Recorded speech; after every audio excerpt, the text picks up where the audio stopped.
O anime tem início mostrando o Ariel, um garoto que chegou à idade em que receberá a bênção da deusa. Nesse mundo, esse momento acontece quando alguém completa 10 anos, e é através de um ritual sagrado que a pessoa descobre qual classe herdará. A partir daí, cada um se torna capaz de desenvolver habilidades próprias ligadas àquela classe. Enquanto toma café da manhã com a família, Ariel permanece tranquilo, embora seu pai Leon comente em voz alta que não entende como o filho consegue estar tão sereno. Na sua idade eu não pregava o olho, nervoso demais para imaginar que classe teria. Lembra, Leon? A mãe, sentada à mesa, confessa que está ainda mais ansiosa agora do que quando foi a vez dela. Rai, a irmã, sorri com convicção e assegura que o irmão é a melhor pessoa que ela poderia desejar. Ele vai ter, sem dúvida, a classe mais impressionante. Afirma Fuer, meio envergonhado, imagina em pensamento que isso só faria Ariel ficar popular com as garotas, mas logo rebate, exclamando que ele ainda é novo demais para namorar. Leon ri e retruca que na idade do filho já tinha várias admiradoras, então não seria impossível. Ariel suspira por dentro, consciente de que quando sua família começa a sonhar, ninguém consegue pará-los. Mais tarde, a igreja da cidade se enche de famílias aguardando o ritual. O padre Cargo se posiciona diante de todos e chama as crianças uma a uma, começando pelo lado direito. A primeira delas avança com passos hesitantes. O padre toca sua testa e a visão toma forma. Chamas, o peso de um martelo e o cheiro de ferro. Ferreio, anuncia o sacerdote. O menino corre radiante até o pai, orgulhoso por poder seguir seus passos. Em seguida, outros jovens se aproximam um após o outro, cada qual recebendo sua bênção. Ariel espera pacientemente, sem demonstrar emoção. Hairi se inclina e sussurra que a linhagem da família é poderosa e certamente lhe dará uma classe de destaque. Quando chega a sua vez, a atenção se volta inteira para ele. As pessoas comentam baixinho. Afinal, é impossível esquecer a união da princesa da espada Farah com o arquimago Leon. Muitos acreditam que o filho deles herdará algo extraordinário. O padre pede a Ariel que feche os olhos. A deusa mostrará a visão de sua classe, assegura. Porém, dentro da escuridão, Ariel não vê nada. O sacerdote estranha, repetindo em silêncio o feitiço, mas percebe logo a resposta. Não há classe. A revelação cai um choque sobre todos. Ariel, confuso, permanece imóvel, tentando entender o que acabara de acontecer. De volta em casa, os pais tentam amenizar a situação. Leon comenta que trabalharão mesmo depois da aposentadoria para que o filho não precise se preocupar. Não há por que falar em morte agora, reforça. Ariel responde com firmeza que não pretende depender deles, nem viver eternamente às custas da família. Até Hairi se aproxima dizendo que seja como for, estará sempre ao lado dele, mesmo que se torne rebelde. Ariel balança a cabeça, deixando claro que não está triste. Desde criança treina esgrima com a mãe. Mesmo quando a espada parecia pesada demais, Faro o apoiava. Graças a isso, suas habilidades cresceram. Ele reflete que se tivesse recebido a classe de espadachim, se tornaria forte sem esforço, mas mesmo sem classe, já aprendeu muito. Afinal, a prática constante o moldou, ainda que a força da mãe o deixasse em desvantagem. Para ele, o esforço é o que mais conta, e isso o mantém firme. Farah se emociona, orgulhosa da maturidade precoce do filho. Leão afirma que Ariel está destinado à grandeza. Hairi acrescenta que o irmão mais novo já é incrível. Enquanto os três se perdem novamente em fantasias sobre o futuro dele, Ariel decide ignorar e segue para o campo de treinamento. No local, dois garotos duelam empolgados. É ótimo ter habilidades, o corpo até se move sozinho, comenta um deles animado. Assim que notam Ariel observando, param e o encaram. Reconhecem-no imediatamente como o garoto sem classe. Ele explica que apenas veio treinar, mas os meninos não entendem o motivo. Já somos espadachins, não precisamos treinar, só estamos testando nossas habilidades, dizem para provar. Reiniciam o duelo diante dele. Ariel observa em silêncio, refletindo que a primeira habilidade que um espadachim aprende é a esgrima básica, suficiente para torná-los adversários competentes. Depois de pensar um pouco, interrompe e pede a chance de lutar contra um deles. Os dois se entreolham incrédulos. Como alguém sem classe quer enfrentar um espadachim? Questionam. Mas Ariel garante que será um bom desafio. O orgulho deles é provocado, e um aceita o duelo. Antes de começar, o garoto pergunta se Ariel ao menos tem a proteção divina. O menino confirma. Todos nascem com essa bênção, uma barreira invisível que absorve parte do dano, embora golpes em excesso causem dor e exaustão. O oponente avança de imediato, golpeando com força. Ariel ergue espada e bloqueia com facilidade, revidando logo em seguida. O amigo observa sem acreditar que ele ainda não tenha vencido. Irritado, o espadachim pede ajuda e logo os dois atacam juntos. Ariel se esquiva, sorrindo em pensamento por finalmente enfrentar parceiro de treino mais próximos do seu nível. Nota ainda que quase se chocam entre si. As habilidades não parecem ajudar no trabalho em equipe. Reflete e decide então terminar com um único movimento. Num instante, derruba os dois sem chance de reação. A vitória é clara, mas os garotos reclamam, dizendo que ele esperou até eles baixarem a guarda. Ariel apenas sugere outro duelo. Nesse momento, uma voz firme interrompe. Uma garota de cabelos ruivos se aproxima, ordenando que parassem. Vão reclamar assim. Em um campo de batalha real, um espadachim de verdade aceita a derrota. Declara. Um dos meninos fica furioso, mas o outro segura pelo braço e o alerta em voz baixa. Aquela ruiva não é quem ele pensa que seja. A jovem de cabelos ruivos se aproximou reconhecendo imediatamente que ele era o filho da princesa da espada, Farah.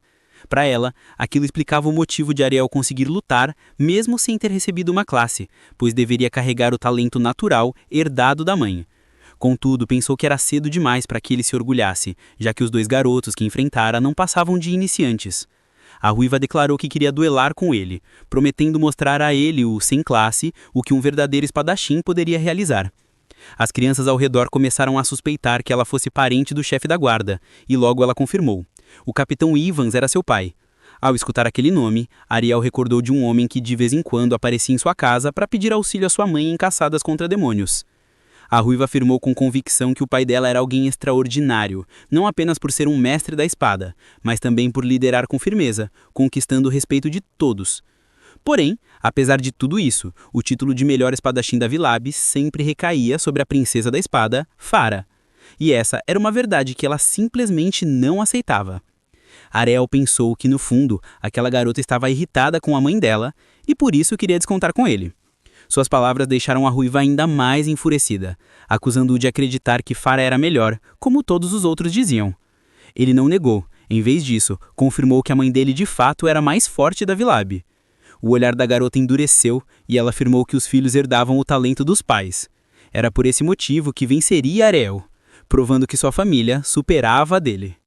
Antes do início da luta, ela fez questão de ressaltar que já treinava como espadachim há 1 ano e jamais permitiu que distrações a afastassem do treino. Disse ainda que aprendera diretamente do pai e já dominava habilidades intermediárias, o que tornava impossível que ela derrotasse. Ariel, porém, respondeu em pensamento que se honrava o pai dela, ele também respeitava a mãe que o ensinara a usar a espada. Por isso, não tinha qualquer intenção de perder. Sem prolongar mais a conversa, ambos ergueram as espadas e se lançaram no duelo. Moviam-se com velocidade impressionante, obrigando os garotos que o observavam a ficarem boquiabertos. Eles mal podiam acreditar que Ariel realmente não possuía uma classe, já que conseguia se segurar diante de alguém com habilidades tão avançadas. A ruiva era de fato mais poderosa que os outros meninos, mas Ariel percebeu que a fúria dela a deixava descuidada, e se aproveitasse disso, poderia vencer. Quando vislumbrou uma brecha, avançou com um ataque certeiro, mas foi surpreendido por uma técnica chamada corte de lâmina dupla. A força da investida o fez recuar com dificuldade, embora a própria ruiva tenha admitido o espanto por ele ter bloqueado o golpe de tão perto. Sentindo dor, Ariel levou a mão ao abdômen e entre pensamentos questionou o que havia sido aquilo, sem entender como ela podia atingi-lo de 2 ângulos ao mesmo tempo. Ela explicou que se tratava de uma técnica especial que produzia 2 cortes em um único movimento, impossível de ser defendido por alguém como ele. Mesmo assim, Ariel declarou que não teria tanta certeza, o que fez a ruiva, apesar da raiva, admitir que ao menos coragem ele tinha. Alguns dias depois, Ariel acordou em seu quarto, mas logo adormeceu novamente. Foi então que Rastir tentou despertá-lo. Antes que ele pudesse pronunciar qualquer palavra, levantou-se de repente, percebendo que já havia amanhecido. Durante o café da manhã, sua irmã perguntou se ele voltaria ao treinamento especial, lembrando-o de que não precisava se forçar tanto, já que ela mesma sonhava em criar um mundo onde ele pudesse viver em paz. Ariel ignorou os devaneios dela e saiu, deixando Hairi preocupada. Ela não conseguia afastar a inquietação desde aquele dia em que o irmão voltara ferido. Farah tentou acalmá-la, dizendo que Ariel sabia se cuidar e mostrou-lhe uma caixa cheia de espadas quebradas. Eram todas as lâminas de treino que o garoto vinha usando diariamente. Parecia que a briga com os meninos havia acendido nele uma chama, e desde então ele não parava mais. Rastir reconheceu que aquilo era admirável, pois a falta de uma classe não o atrasara. Ao contrário, ele parecia estar prosperando. Ainda assim, o desejo dela de criar um mundo gentil para o irmão não se enfraqueceu. Enquanto isso, Ariel treinava na floresta, repetindo os movimentos até conseguir realizar 2 cortes simultâneos, tal como a ruiva havia feito. Sorriu satisfeito pensando que cada golpe que recebera valeu a pena para aprender aquela técnica. De repente, um goblin saltou dos arbustos para atacá-lo. Ele reagiu no mesmo instante, executando o corte de lâmina dupla com perfeição, derrotando a criatura em um só golpe. Logo em seguida, ouviu o rugido de um monstro maior, muito próximo da Vilab. Preparou-se para alertar os guardas, mas o grito de uma criança o fez correr direto para o perigo. Entre a vegetação, avistou a mesma ruiva do campo de treinamento, ferida após enfrentar um goblin gigantesco. Ariel percebeu marcas de treino ao redor e entendeu que ela também praticava ali, o que provavelmente atraíra a criatura. Ajustou a postura, consciente de que contra inimigos daquele porte era mais importante manter o equilíbrio do que apenas aplicar força. A ruiva, exausta, apenas esperava pela morte, incapaz de continuar lutando. No instante em que o Goblin ergueu a arma para finalizá-la, Ariel atacou com precisão, usando a técnica de lâmina dupla para dividir o monstro ao meio. Ela o olhou em choque antes de desmaiar pela perda de sangue, mas Ariel a amparou para que não caísse. Observou que sua proteção divina havia se esgotado e perguntou-se onde estava a água sagrada dela. Ao notar a garrafa quebrada, decidiu oferecer a sua. Assim que recuperou as forças, a ruiva não agradeceu. Em vez disso, exigiu saber qual técnica ele usara. Ariel explicou que era o corte de lâmina dupla.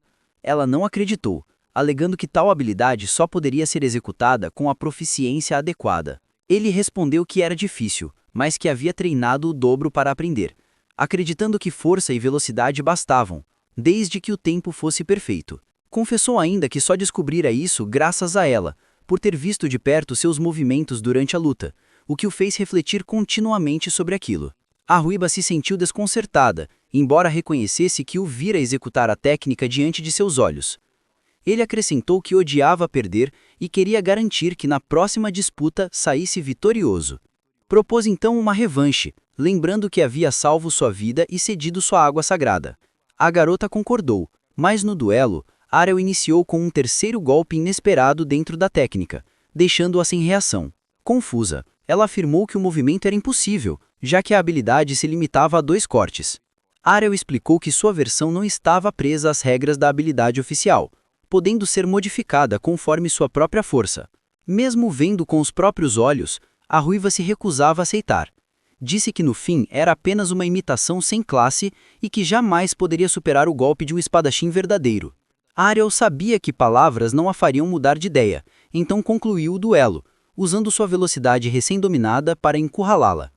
Ele explicou que depois de observar a precisão dela, havia ajustado e refinado seus próprios movimentos.